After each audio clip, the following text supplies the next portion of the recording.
And now, Scooter, I am so honored for our first guest today. He has been the backdrop of my sports life, and I'm sure yours too. He's his elegant descriptions of sportscasting, calling the game. You always knew when you heard him. You know what I mean? Well, the greatest thing about the elite of the elite in broadcasting is you feel like you're there and you're involved in the game when they're calling it. So without any further ado, let's go to the sports hotline and welcome into the locker room legendary sportscaster Dick Stockton. Hello, Dick. Hello, Billy and Scott. Good to be on with you guys. South Jersey is interesting because a lot of the places that we stayed in those early days of doing the 76ers was Cherry Hill. So we were in there. It's where I grew up. Yeah, Scooter you went to Cherry Hill East, Cherry Hill East, Scooter? Yeah. correct. Dick, I got to tell you, I'm super honored to have you on today. We've been lucky this year. Last year, a little while ago, when Mike Emmerich retired, we had the pleasure of speaking with Mike, and it just the thing with you two guys is my whole life growing up, listening and watching sports, your voice, the elegant call that you always had, your voice is a part of our lives, man. Well, thank you. That's very kind of you to say, and I think that I've been fortunate and blessed that I have a voice like this. I didn't work to get it, but the voice is good, and how you use it is even more important than the voice you have. So I've been very fortunate and blessed to cover big events, and having Mike Emmerich on, a good friend of mine, and one of the greatest ever to do it, and a humble guy as well. And he retired at the top, and I applaud him for that. Well, so did you. And I'll tell you what, looking over in preparation to have you on the show today, looking at some of the games and some of the events that you have covered, historic moments in sports, starting out with the call Carlton Fisk in 1975. That was amazing. And then, of course, the Villanova Wildcats upsetting Georgetown in 1985 have to be two of your top highlights, I would imagine. Well, they are, and I didn't really. It was interesting. I didn't do the call of that game. I was the host, and Brent Musburger did the call, and of course he was one of the best hosts of all time. So I enjoyed being the host of that game at Rupp Arena in Lexington, and I'll never forget it because when someone says, "Why do you do what you do?" you say Villanova 66, Georgetown 64, and that says it all. And when the game ended, and McLean cradled that ball and clock ran out, Musburger called it correctly and called a great game, and he threw it over to me in the stands at Rupp Arena. And the first things I said, and I'll never forget it, was, "That's why they play the game."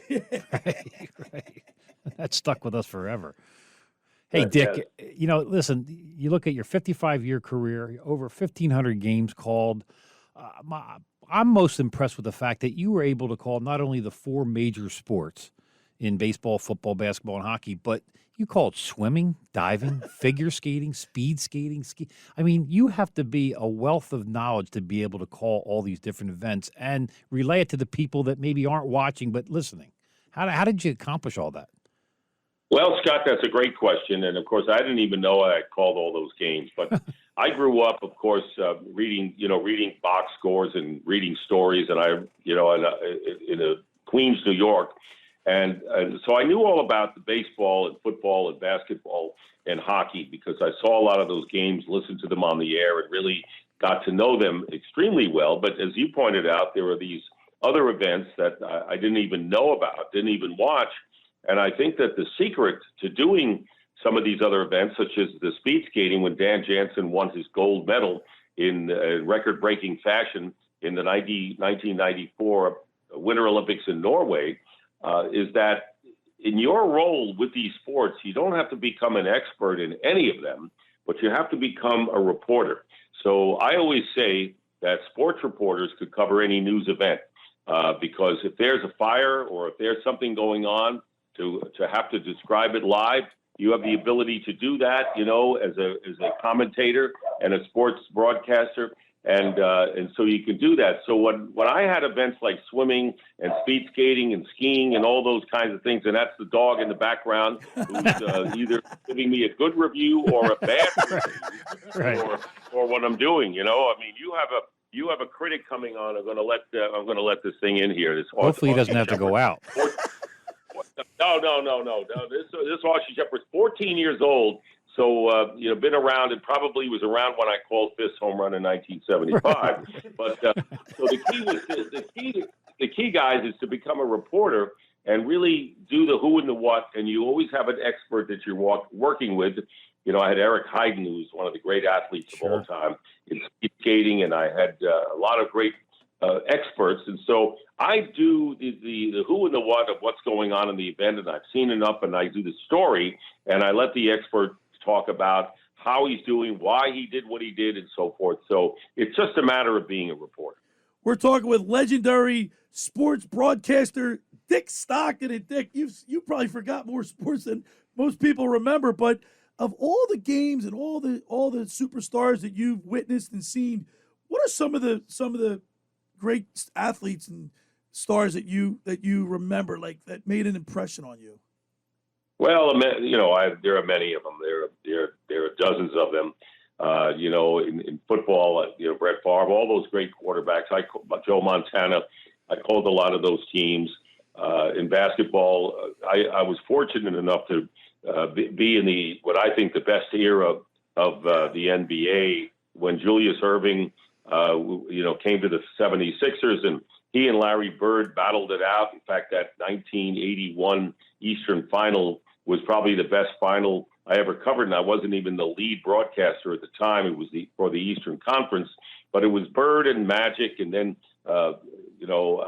Julius Erving, Kareem Abdul-Jabbar, and then settling into Isaiah Thomas and the bad boys of the Detroit Pistons, and of course Michael Jordan. So I was blessed to cover tremendous athletes. And you covered 9 NBA championships in a row. That's an amazing feat, and that's a great accomplishment. Dick, what time of year, like spring, summer, fall, what do you look forward to the most, I should say? Well, when I was growing up, Billy, I was a baseball. Baseball actually was the number one sport in the country, and this was like decades ago. The other sports, including pro football, were fillers that surrounded the baseball seasons. Baseball was clearly number one. So I loved it when it was spring training time. I was a New York Giant fan, grew up in Queens. So the Giants, before they moved to San Francisco, played in the Polo Grounds in New York, and their rivals were the Brooklyn Dodgers. And so I was a Giant fan. And so when spring training came along, I got excited, and opening day and the baseball season was great. And I think in recent years, it's been when the football season is starting, when we get around to Labor Day area and the NFL season is starting. So it's gone from one to the other in time. But I always loved the NCAA basketball tournament. That was always great for me to follow. And I think that in my college days and right before that, I really studied it very well and became kind of an expert on who was good in the college basketball world. So I followed that intently as well. Awesome. Hey, Dick, I don't know if you realize that what's going on right now in the sports card world, but the sports card, football, basketball, baseball, hockey, has gone through the roof. These things have signing, gone, like cards that are getting signed, like the people that save their cards over the memorabilia stuff with the cards. So it's gone Michael Jordans are going for hundreds of thousands of dollars, millions of dollars. But I want to know, do you still keep your red Schoendienst card, Bowman baseball card that your father gave you? Wow. Back when he was your favorite player? He did his homework, didn't he, Dick? I mean, you're close, but Scott, you're a lot younger. Rich Schoendienst. Schoendienst, okay, yeah. I was going to look up the phonetic saying of that, but yeah, that's okay. You did a pretty good job, because if you didn't know, and it was a long time ago, but actually, that was one of the first baseball cards that I had, and I'll always regret that my mother threw out all of my 1951 Bowman. Right, Bowman cards. Bowman. And and I could be, I could have a lot of money now selling those Bowmans. Probably wouldn't sell them though. Exactly. Hey, Dick, you were born in Philadelphia. How much did you spend a lot of time in Philly? When did you move to New York? Well, we were in Philadelphia for a short time, 3 years, and then we moved to New York area, and then I came back to work there at KYW, radio and television, in the mid '60s, and that was a great experience because that was my first commercial on-air job. Did you work with Brookshire at all? Yes, I did a couple of games with Tom, but I worked at KYW radio, television and radio. I did all-night radio. When they went all news, by the way, I was on the all-night staff, and I started there. And the first television job I ever got was at KYW on the weekends on TV when Herb Cross, who recently passed away, was an Eagle defensive back, was traded from the Eagles to the Rams. And that opened up a spot. I auditioned, and I got that weekend job, and that was the start of my television career. As a sportscaster, you do a heck of a lot of traveling, and you over the 5 decades that you called games and had to travel all over the world. I guess you logged a lot of frequent flyer miles. But did you enjoy working on the West Coast or the East Coast? Like, do you have any preference? No, whatever I went, that was fine. I mean, I loved, it was terrific. It was always easier to come home from the East Coast since I lived on the East. But when you're out west, sometimes you take the red eyes back from the coast. But I enjoyed wherever I was. It was just a tremendous thing. And I think the traveling has gotten more difficult, and people used to ask me, 10, 12 years ago, what about the traveling? I said, it doesn't bother me, but it started to as time went on. Dick, a lot of changes took place, I guess, from the time that you started broadcasting in the booth. How has broadcasting games changed? Well, it's changed for the benefit as far as I know. When Fox took over the NFL in 1994, they put the score on a box, the score and the down and yardage on the screen, which no one had ever done before. And now everyone has it. Fox was the first one to do it. I think, more cameras for games now than ever before. And the graphics are very good. Sometimes in baseball, too many. And you can overdo it with the graphics, but that's one of the big changes. And I think the sound, the microphone picking up the sound from the field has gotten better. As far as announcing was concerned, I think there's too much talk. I think people just get on and ramble and have a conversation and don't really cover the game or are not concise and disciplined enough to let people enjoy what they're watching. That's my pet peeve, if you were going to ask me that. Right. You know what, Dick? It's amazing to me that I think sports helps us all remember back to, you're saying Fox took over in 94. Right. This guy did this in 81. This guy did it. I got to ask you a tough question, though. What'd you have for breakfast this morning? I had he wants you to call it, describe it. I want to see how your short-term memory is, because your long-term memory is incredible. No, I put my mind up against anyone. I play chess against the computer. I've always been very fortunate that I've had a quick mind, and I can come back. People can say anything to me, and I can come right back. Beautiful. So, I'm very happy I was able. But Honey Bunches with Almonds was the cereal, and it was Fairlife milk and blueberry. Wow. See that?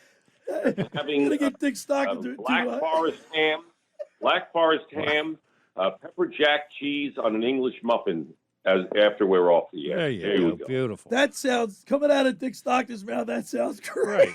Right. Now I'm hungry. Hey, Dick, I don't know if you were paying attention, but when we first got on, you heard my introduction song. That must have brought back some memories. Yeah, the NFL Today. Yes, it is. That was great, and Brent. That was a great crew, and I used to do pre and post game shows. But when Bob Wessler came to CBS and led sports, he was the one that instituted the NFL Today, which really changed the panorama of all pregame shows, and that was the best of all. I mean, that was tremendous. Still the best, I think. I absolutely love that the NFL Today. I remember Brett Musburger always saying, "You are looking live" when he would go to the because he was the host. I mean, he would open up, and there would be an aerial shot, of every stadium that CBS was covering that day. And he would say, you're looking live at Atlanta Fulton County Stadium where the undefeated Falcons take on the visiting 49ers looking for their first win. You're looking live at Giants Stadium, so on and so forth. And I think that was the consistency of that show. It was the same all the time that way. They also did stories on players, like, just that's the first time it was like a magazine. Like they do extra stuff that would give a different perspective on the athletes, the families, things that they were going through at the time. That made it unique. Bro, the people on the show were carefully selected, Billy, and they were roles that, Musburger was the reporter, the newsman, the guy who kept things on the, straight and narrow. Herb Cross was the football man. He was the one that would talk about, football personnel things. Phyllis George would do the stories you're talking about, the human interest stories, and Jimmy the Greek would start to blend himself a little bit into the gambling aspect, although he wouldn't get into it. And today, anyone could get into it. Right. That's become very prominent. Well, Dick, I got to tell you, listen, man, I am so honored to have you on. You were the backdrop of my sports life, my childhood, and then into my adult years. You were just, it was just great listening to your commentary, and I really appreciate you taking time to, share that with us, reminisce with us today. Well, thank you, Billy, and thank you, Scott. Good to have you be on with you, and continue the good work you guys do. Thank you. All right, Dick. Thank you so much, and we'll hopefully we'll do it again. We will. There he is, Dick Stockton on the Sports Hotline.